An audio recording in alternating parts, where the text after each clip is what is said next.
Hello साथियों, welcome to royal study. आज के इस वीडियो में प्रैक्टिस सेट 8 आपके लिए लेकर आए। प्रैक्टिस सेट 7 तक हम कवर आपको करवा चुके हैं। अगर आपने 7 तक अभी कंप्लीट नहीं किया है तो यहाँ पर आई बटन पर हम लिंक दे देंगे आपको, जहां से आप पूरी प्लेलिस्ट देख सकते हैं और जो जो वीडियोस आपने अभी तक नहीं देखे उनको आप देख सकते हैं। इस सीरीज में गाइस सबसे इंपॉर्टेंट लेवल के क्वेश्चंस हम आपको कवर करवा रहे हैं, जो कि आपको कोई भी कवर नहीं करवाएगा। हम इस चीज की गारंटी लिख देते हैं और 110% आपकी यहाँ से क्वेश्चंस बनेंगे। एक सिंगल क्वेश्चन भी यहाँ से आपका बाहर नहीं जाएगा। इन सभी क्वेश्चंस को आप अच्छे से कर लीजिएगा, क्योंकि काफी कम टाइम आपके लिए अब एग्जाम में बचा हुआ है।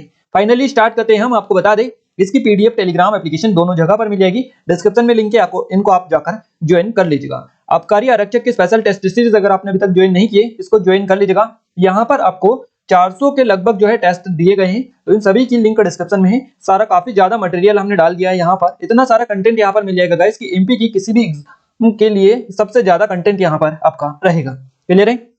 और इसमें पीडीएफ वगैरह, नोट्स वगैरह, subject wise test, current affair के टेस्ट, सारी चीजें डली है। बस आप डेमो जाकर चेकआउट कीजिएगा और डिस्क्रिप्शन में लिंक है। सारी चीजें आप 1 to 1 वहां पर देख सकते हैं। कोई डाउट है, कुछ क्वेरीज हो तो आप हमें नंबर पर कांटेक्ट कर सकते हैं। इसके अलावा गाइज हम नेशनल का जो पूरा करंट अफेयर है इस चैनल पर आपको कवर करवा रहे हैं। हमने पद्म पुरस्कार जो अभी हाल ही में घोषित किए गए वो वाला वीडियो भी आपको दे दिया है। अगर आपने नहीं देखा है तो देख लीजिएगा। 2 नंबर वहां से आपके क्वेश्चंस बनते हैं। क्लियर है? आपके एग्जाम में, एमपी की एग्जाम में 2 नंबर के क्वेश्चंस बनते हैं, तो उस वीडियो को आप देख लीजिएगा। 2 नंबर पक्के कर लीजिएगा। क्लियर है? तो डिस्क्रिप्शन में लिंक है, जाकर चेकआउट कर लीजिएगा। अब फाइनली स्टार्ट करते हैं हमारे पहले क्वेश्चन से। हमारा पहला क्वेश्चन यहाँ पर निकल कर आ रहा है, पद्म विभूषण पुरस्कार पाने वाले भारत के पहले खिलाड़ी कौन है? मोस्ट इंपोर्टेंट क्वेश्चन है। पद्म विभूषण पुरस्कार पाने वाले भारत के पहले जो खिलाड़ी है, इनका नाम है विश्वनाथ आनंद। विश्वनाथ आनंद हमारे यहाँ से ऑप्शन नंबर फर्स्ट बिल्कुल सही जवाब रहेगा। विश्वनाथ आनंद जो है पद्म विभूषण पुरस्कार पाने वाले पहले भारतीय खिलाड़ी है। ये स्पेशली क्वेश्चन यहाँ से पहले वाले से क्वेश्चन बनते हैं, पहले वाले से। और ये नेशनल का करंट अफेयर का क्वेश्चन है, नेशनल का स्टैटिक जीके का क्वेश्चन है, आप याद रखिएगा। पद्म विभूषण पुरस्कार पाने वाले भारत के पहले खिलाड़ी हैं। और भारत में पहली बार वाला जो वीडियो है हमने आपको इस चैनल पर दे दिया है। अगर आपने नहीं देखा है तो देख लीजिएगा। देखिए यहाँ पर कितने लेवल के क्वेश्चंस जो है किस तरह से आपके बन रहे हैं। तो इस चैनल पर काफी अच्छे जो क्वेश्चंस हमने टॉप 100 के फॉर्मेट में करवाए हैं आपसे रिक्वेस्ट है कि जाकर आप देख लीजिएगा। अब हम क्वेश्चन पर आते हैं। देखिए, विश्वनाथ आनंद जो है पहले खिलाड़ी हैं पद्म विभूषण पुरस्कार प्राप्त करने वाले। इसके अलावा गाइस विश्वनाथ आनंद कौन है ये आप याद रखिएगा।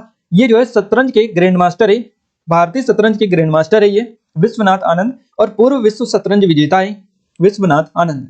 तो पद्म विभूषण पुरस्कार पाने वाले भारत के पहले खिलाड़ी है। इसके अलावा गाइस 21 महीने के लिए ये नंबर 1 स्थान पर कब्जा जमाए रखा था। इन्होंने 21 महीने तक जमाए रखा था। और जो विश्वनाथ आनंद है, इनको भारत का सर्वोच्च सम्मान की अगर हम बात करें खेलों के क्षेत्र में, राजीव गांधी खेल रत्न पुरस्कार, ये कब मिला था? तो ये 1991-92 में इनको मिला था, 91-92 में, है ना। और पुरस्कार पाने वाले ये पहले कौन थे? खिलाड़ी थे, याद रखिएगा। इस तरह से भी क्वेश्चन बनता है आपका कि राजीव गांधी खेल रत्न पुरस्कार के पहले प्राप्तकर्ता कौन थे? तो ये विश्वनाथ आनंद ही थे। और यहाँ पर पूछा है पद्म विभूषण से। हो सकता है कल से आपसे एग्जाम में क्वेश्चन बन जाए कि राजीव गांधी खेल रत्न पुरस्कार के पहले प्राप्तकर्ता कौन है? तो विश्वनाथ आनंद ही है। और 1991-92 में इनको ये दिया गया था। इसके अलावा गाइस सर्वकालिक तेज खिलाड़ियों के नाम से भी इनको जाना जाता है। ये भी आप इसके याद रखिएगा। सर्वकालिक तेज खिलाड़ियों में से एक इनको माना जाता है। तो यहाँ से ये हमारा क्वेश्चन कंप्लीट हो चुका है। हम अगले क्वेश्चन की ओर आगे बढ़ते हैं। अगला क्वेश्चन हमारा निकल कर आ रहे हैं, चंद्रशेखर आजाद का जन्म किस शहर में हुआ था? चंद्रशेखर आजाद का जन्म मध्य प्रदेश के भाभरा में हुआ था। भाभरा हमारा फर्स्ट ऑप्शन बिल्कुल सही जवाब रहेगा। हो सकता है गाइस अब भाभरा की जगह नए पैटर्न पर क्वेश्चन एग्जाम अगर एग्जामिनर जो सेट करे पेपर, तो हो सकता है भाभरा की जगह अब चंद्रशेखर आजाद नगर इसको कर दे ऑप्शन को, और भाभरा आपको ऑप्शन में ना मिले। क्लियर है? क्योंकि भाभरा का जो नाम है बदलकर चंद्रशेखर आजाद नगर कर दिया गया है। और ये भाभरा जो आता है ये किस जिले में आता है? जिले वाइज भी आपको ऑप्शंस मिल सकते हैं। तो ये आपका अलीराजपुर जिले में आता है। अलीराजपुर जिले में ये आता है आपका। और पहले किस जिले में आता था? तो पहले ये झाबुआ जिले में आता था। झाबुआ से अलग करके अलीराजपुर को अलग जिला बना दिया गया है। तो उसके बाद में ये जो भाभरा है अलीराजपुर में चला गया, और भाभरा का नाम भी चेंज करके चंद्रशेखर आजाद नगर कर दिया गया है। अब हम थोड़ी सी चीजें बात करते हैं चंद्रशेखर आजाद जी से रिलेटेड। देखिए, इनके जन्म की अगर हम बात करें तो इनका जन्म हुआ है 23 जुलाई को, है ना, 1906 में। 23 जुलाई 1906 को इनका जन्म हुआ है, याद रखिएगा। और अगर इनके निधन की बात करें, माफ कीजिएगा, शहीद ये कब हुए थे, अगर ऐसा बात करें हम, तो देखिए इनका जो ये हुआ है, शहीद हुए हैं ये हुए 27 फरवरी को और 1931 को ये शहीद हुए हैं। कहां पर? इलाहाबाद में हुए हैं, ये भी आप याद रखिएगा। और जन्म कहां पर हुआ था? मध्य प्रदेश के झाबुआ जिले के भाभरा गांव में। नेक्स्ट क्वेश्चन है, निम्न में से किसने जबलपुर में उच्च न्यायालय के भवन का निर्माण किया था? जबलपुर में उच्च न्यायालय के भवन का जो निर्माण किया था, इनमें से आपको ऑप्शन में दे रखे हैं और आपका सही जवाब रहेगा यहाँ से हमारा ऑप्शन नंबर 4, राजा गोकुलदास जी के द्वारा जबलपुर में उच्च न्यायालय के भवन का निर्माण किया गया था। हमारा 4th ऑप्शन यहाँ से सही जवाब रहेगा। गाइस एक और चीज हम आपको बता दें, देखिए 2 जनवरी 1936 को भारत सरकार अधिनियम 1935 की धारा 108 के तहत एक पत्र जारी किया गया था, पेटेंट पत्र जिसको बोलते हैं, पत्र पेटेंट जारी किया गया था और दिनांक 4 जनवरी 1936 के तहत यहाँ पर नागपुर में जो है ये उच्च न्यायालय के रूप में स्थापित किया गया था। स्पेशली याद रखिएगा कब किया गया था, 2 जनवरी 1936 द्वारा नागपुर उच्च न्यायालय के रूप में इसको स्थापित किया गया था। मध्य प्रदेश के उच्च न्यायालय को नागपुर उच्च न्यायालय के रूप में स्थापित किया गया था, स्पेशली याद रखिएगा। और ये जो पेटेंट पत्र हम आपको बता रहे हैं, ये 26 जनवरी को 1950 को, है ना, 26 जनवरी 1950 को भारत के संविधान के अनुच्छेद 225 और 372 इनके आधार पर अपनाने के बाद भी लागू ये रहा है। जबलपुर उच्च न्यायालय की अगर हम बात करें स्पेशली, तो जबलपुर उच्च न्यायालय के वर्तमान में मुख्य न्यायाधीश कौन है? Chief justice. तो इनका नाम है रवि विजय कुमार मलिमत। रवि मलिमत इनको आप शॉर्ट में बोल सकते हैं। तो रवि मलिमत अभी वर्तमान में जबलपुर उच्च न्यायालय या मध्य प्रदेश उच्च न्यायालय के जो कि चीफ जस्टिस है। इसके अलावा अगर हम बात करें जबलपुर उच्च न्यायालय के प्रथम मुख्य न्यायाधीश कौन थे, पहले चीफ जस्टिस कौन थे? तो ये थे न्यायमूर्ति हिदायतुल्लाह, न्यायमूर्ति एम हिदायतुल्लाह भी इनको बोला जाता है। अगला क्वेश्चन है, निम्नलिखित में से किस महीने में मध्य प्रदेश के श्योपुर में गणगौर महोत्सव आयोजित किया जाता है? गणगौर महोत्सव कहां पर आयोजित किया जाता है? ये तो आपको बता दिया है क्वेश्चन में, श्योपुर में किया जाता है। मध्य प्रदेश के किस महीने में आयोजित किया जाता है ये आपसे पूछा है। तो ये चैत्र का जो महीना होता है, चैत्र का महीना, इसमें ये आयोजित किया जाता है। हमारा 4th ऑप्शन करेक्ट आंसर रहेगा। देखिए श्योपुर मध्य प्रदेश का एक जिला है, आप सभी को पता होना चाहिए, चंबल संभाग के अंतर्गत आता है ये आपका, जहां पर कूनो पालपुर अभ्यारण्य है और जहां पर गाइस चीतों को अब बचाया गया है, चीतों को बचाया गया है। वहीं पर हम उसी जिले की बात कर रहे हैं, श्योपुर जिले की। यहाँ पर गणगौर महोत्सव आयोजित किया जाता है। बेसिकली इसको गणगौर मेला भी बोला जाता है। एक और चीज याद रखिएगा, ये जो त्योहार है गणगौर त्योहार, भगवान शिव और देवी पार्वती की श्रद्धा में मनाया जाता है ना। और इनके नाम पर ही इसका नाम गण और गौरी जो शब्द हैं, इनके नाम पर ही यहाँ पर रखे गए हैं। पूर्व जो पहला गण जो शब्द है, इसमें शिव भगवान जी का नाम है और दूसरा जो शब्द है गौर, इसमें गौरी जी का जो शब्द है, इससे रिलेट करके इसको बनाया गया है गणगौर को। और याद रखिएगा इसमें शिव जी और पार्वती जी दोनों को संबोधित करने के लिए ये गणगौर वर्ड को बनाया गया है। बेसिकली इसका यूज इसीलिए किया जाता है, आप सभी को पता होना चाहिए। और ये जो त्योहार होता है, इसमें महिलाओं के आसपास होते हैं, महिलाओं के आसपास होते हैं और उनके द्वारा कई तरह की जो रस्में जो है इसमें निभाई जाती हैं, है ना। तो ये त्योहार जो है बेसिकली हिंदू कैलेंडर के अनुसार कब मनाया जाता है, इस तरह से क्वेश्चन बने तो चैत्र महीने में आयोजित होता है। और इसमें जो रस्में प्रचलित होती है, जितनी भी रस्में होती है गणगौर पर्व की, वो होली के एक दिन बाद से शुरू होती है। कब से होती है? होली के एक दिन बाद से शुरू होती है। इसमें जितनी भी रस्में होती है, स्पेशली याद रखिएगा, श्योपुर काफी अच्छे से हमने कवर करवा दिया है आपको। अब इन सभी क्वेश्चन को, जितने भी फैक्ट हमने बताए हैं, इनको अच्छे से नोट डाउन करिएगा आप, क्योंकि एक एक क्वेश्चन पूछने लायक है आपका एग्जाम में। क्लियर है? नहीं तो आप बोलेंगे कि सर आपने जो पढ़ाया है उसमें से क्वेश्चन ही नहीं आए। हम सारी चीजें पूरी डिटेल के साथ पढ़ा रहे हैं, आपके ऊपर डिपेंड करता है कि आप क्या क्या चीज याद रखें। ये लिखा रहा है इसको ही याद रखें, जो बता रहे हैं वो भी याद रखें।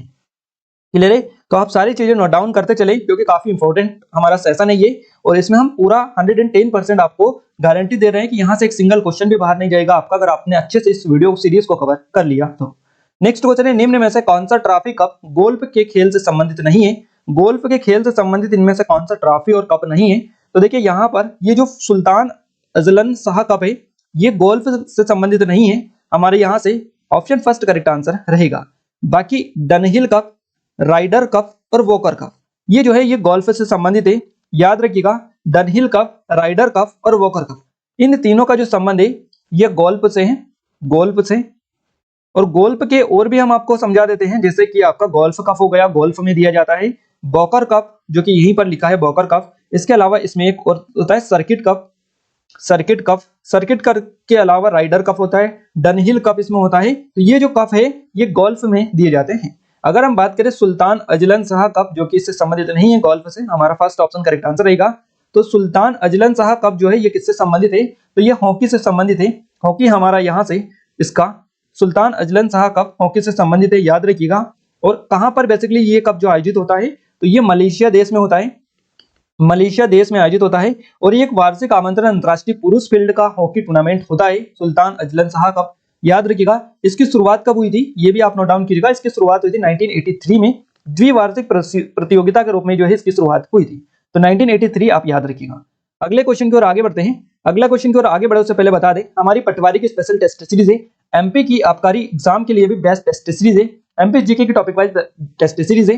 इन सभी पर काफी अच्छा स्पेशल ऑफर चल रहा है। इनके डेमो अगर आपने अभी तक चेकआउट नहीं किए तो आप जल्दी से जाकर डेमो चेकआउट कर लीजिएगा, बिकॉज आपको पता होना चाहिए एमपी का नंबर 1 कंटेंट यहाँ पर दिया जाता है सभी टेस्ट सीरीज में। आपको अगर विश्वास नहीं है, आप टेस्ट सीरीज का डेमो जरूर से चेक करिएगा, एक बार डेमो जरूर से लगाइएगा, जो कि फ्री ऑफ कॉस्ट है, आपका कोई भी चार्ज नहीं लगेगा।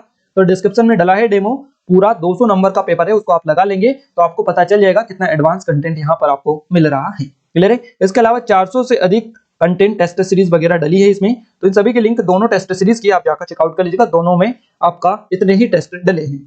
कोई डाउट है, कुछ क्वेरीज तो आप हमें नंबर पर कांटेक्ट कर सकते हैं। और गाइस हमारी ई बुक है ये 2022 की मध्य प्रदेश करंट अफेयर की, इसकी भी डिस्क्रिप्शन में लिंक डली है। आपसे रिक्वेस्ट है कि आप एक बार डाउट जो भी हो वो हमसे पूछ ले और डेमो जरूर से चेकआउट कर ले।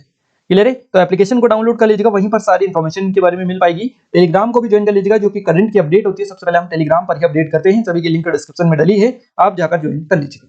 अगला क्वेश्चन है हमारा, निम्न में से कौन उत्तर प्रदेश के बलिया जिले में समानांतरण सरकार बनाने के लिए प्रसिद्ध है? सही जवाब रहेगा इसका चित्तू पांडे। चित्तू पांडे यहाँ से हमारा ऑप्शन नंबर 4 इस क्वेश्चन का सही जवाब रहेगा। देखिए उत्तर प्रदेश के बलिया जिले में समानांतर सरकार बनाने के लिए चित्तू पांडे जो है प्रसिद्ध है, याद रखिएगा। इसके अलावा गाइस उत्तर प्रदेश के बलिया में समानांतर सरकार बनाई गई थी, है ना। तो इसके अलावा भी कई स्थानों पर समानांतर सरकारें स्थापित की गई थी। कौन कौन से स्थानों पर वो हम आपको थोड़ा सा पहले कवर करवा दें। एक तो आपका बलिया हो गया, जो कि उत्तर प्रदेश में आता है, यहाँ पर बनाई गई थी। इसके अलावा एक स्थान है आपका तमलुक, जिसको जो मिदनापुर के अंतर्गत आता है, तो यहाँ पर भी जो है समानांतर सरकार स्थापित की गई थी। और एक और स्थान आता है सतारा, जो कि महाराष्ट्र में आता है, तो यहाँ पर भी आपका समानांतर सरकार की स्थापना की गई थी, स्थापित की गई थी। तो इन तीनों के बारे में स्पेशली याद रखिएगा। बलिया में ये एक सप्ताह के लिए की गई थी, अगस्त 1942 में एक सप्ताह के लिए बलिया में ये स्थापित की गई थी। इसके अलावा तमलुक की अगर हम बात करें, जो कि मिदनापुर के अंतर्गत आता है, तो दिसंबर 1942 से सितंबर 1944 तक ये रही थी। जटिया सरकार ने चक्रवात से राहत कार्य के लिए, इसके अलावा स्कूल को अनुदान प्रदान करने और अमीर गरीबों सभी को धान की आपूर्ति के लिए, इसके अलावा विद्युत की भी इसमें कुछ थी कि विद्युत वाहिनी, इन सभी आदि व्यवस्थाओं के लिए ये जो है स्थापित की थी। क्लियर है। इसके अलावा सतारा महाराष्ट्र की बात करें तो 1943 से 45 के मध्य में रही थी ये सरकारें, और प्रति सरकार और वाई बी चौहान, इसके अलावा नाना पाटिल, ये आदि जैसे जो नेता थे, इनके अधीन ये जो सरकारें ये आयोजित की गई थी। तो इन तीनों जगहों पर याद रखिएगा, क्वेश्चन काफी ज्यादा इस तरह के से पूछे जाते हैं कि बताइए निम्न में से समानांतरण सरकार के संबंध में कौन सा कथन सही है, और इन तीनों को आपको दे देगा और ऑप्शन दे देगा लास्ट वाला उपरोक्त सभी। तो इस तरह से भी क्वेश्चंस बनते हैं, इसलिए आपको सारी डिटेल पता होनी चाहिए। आपने कांस्टेबल में देखा होगा किस तरह से क्वेश्चंस इस बार बने थे। अगले क्वेश्चन की ओर आगे बढ़ते हैं। मध्य प्रदेश ग्रामीण सड़क अकादमी, जिसको MPRRA बोला जाता है, ये आप काट लीजिएगा, MPRRA यानी कि Madhya Pradesh rural road academy जिसको बोला जाता है, ये कहां पर स्थित है? मध्य प्रदेश ग्रामीण सड़क अकादमी कहां पर स्थित है, आपको बताना है। सही जवाब इस क्वेश्चन का हमारा रहेगा ऑप्शन नंबर डी, भोपाल में। भोपाल हमारा 4th ऑप्शन बिल्कुल सही जवाब हो जाएगा। मध्य प्रदेश ग्रामीण सड़क अकादमी भोपाल में स्थित है। और इसकी स्थापना कब की गई थी? देखिए इसकी स्थापना की अगर हम बात करें तो इसने जो काम प्रारंभ किया था, कार्य प्रारंभ, ये किया था 2018 में, है ना। 2018 में ये काम प्रारंभ किया था। अगर आपसे डेट पूछ जाए तो डेट है 1 अप्रैल को, 1 अप्रैल 2018 से इसने काम शुरू किया था, इसने मध्य प्रदेश ग्रामीण सड़क अकादमी ने। और मध्य प्रदेश ग्रामीण सड़क अकादमी भोपाल में कहां पर है, अगर आपसे ये भी क्वेश्चन बने तो गाइस ये कालियासोत जो डैम है, कालियासोत, तो यहीं पर इसी के पास में ही ये आपकी स्थित है। क्लियर है। अगला क्वेश्चन है, जुलू निम्न में से किस देश से संबंधित जनजाति है? जुलू इनमें से दक्षिण अफ्रीका में पाई जाती है, जुलू जनजाति। तो याद रखिएगा जुलू जो जनजाति है इसका संबंध दक्षिण अफ्रीका से है। नेक्स्ट क्वेश्चन है, जीडीपी में कृषि वानिकी और मत्स्य पालन का हिस्सा कितना प्रतिशत है? जीडीपी में कृषि वानिकी और मत्स्य पालन का जो हिस्सा है ये है आपका कितना? यहाँ से आपका सही जवाब रहेगा, देखिए यहाँ से आपका जो सही जवाब रहेगा ये रहेगा 12%, यानी कि ऑप्शन नंबर सेकंड आपका करेक्ट आंसर हो जाएगा। अगला क्वेश्चन है, विजय हजारे ट्रॉफी 2020-21 किस टीम ने जीता था? तो विजय हजारे ट्रॉफी 2020-21 की अगर हम बात करें तो ये मुंबई ने जीती थी, तो मुंबई हमारा सेकंड ऑप्शन सही जवाब हो जाएगा। नेक्स्ट क्वेश्चन है हमारा कि 2020 में मध्य प्रदेश में एशिया की सबसे बड़ी सौर ऊर्जा परियोजना का उद्घाटन प्रधानमंत्री नरेंद्र मोदी ने किस शहर में किया था? तो इन्होंने जो किया था ये मध्य प्रदेश के रीवा में किया था। रीवा हमारा third option, option number C correct answer रहेगा। मध्य प्रदेश में ये बेसिकली एशिया की सबसे बड़ी सौर परियोजना थी, जिसका उद्घाटन प्रधानमंत्री नरेंद्र मोदी ने कहां पर, रीवा में किया था। अगर हम बात करें कि ये जो रीवा में एशिया की सबसे बड़ी परियोजना थी, कितनी मेगावाट की इसमें सौर परियोजना स्थापित की गई थी, तो 750 मेगावाट की सौर परियोजना का उद्घाटन किया था इन्होंने। और इसके अलावा guys Rewa Ultra Mega Solar Limited है इसने, इसके अलावा मध्य प्रदेश ऊर्जा विकास लिमिटेड, और इसके अलावा एक और है SECI, जिसका संयुक्त उद्यम था ये। और MNRE जो है, इसके तहत ये जो परियोजना है ये पूरी कार्यान्वयन संस्था है एक, और मंत्रालय जो है, मंत्रालय इसने अपनी सौर पार्क की योजना के तहत भी इसको मंजूरी प्रदान की थी। तो याद रखिएगा ये जो है भारत और दुनिया के सबसे बड़े एकल साइट सौर ऊर्जा संयंत्रों में से एक माना जाता है, जो कि रीवा में स्थापित है। एशिया की सबसे बड़ी सौर परियोजना के नाम से इसको जाना जाता है। और इस परियोजना में गाइस 3 इकाइयां स्थापित की गई थी। 3 इकाइयां कितनी कितनी, तो 250 की 3 इकाइयां इसमें स्थापित की गई थी। टोटल 750 मेगावाट ये थी। विश्व बैंक समूह के जो हिस्से थे, अंतर्राष्ट्रीय वित्त निगम, इस परियोजना में करीब $400 मिलियन या 28,000 करोड़ रुपए का निवेश किया गया है विश्व बैंक समूह के हिस्से में, याद रखिएगा।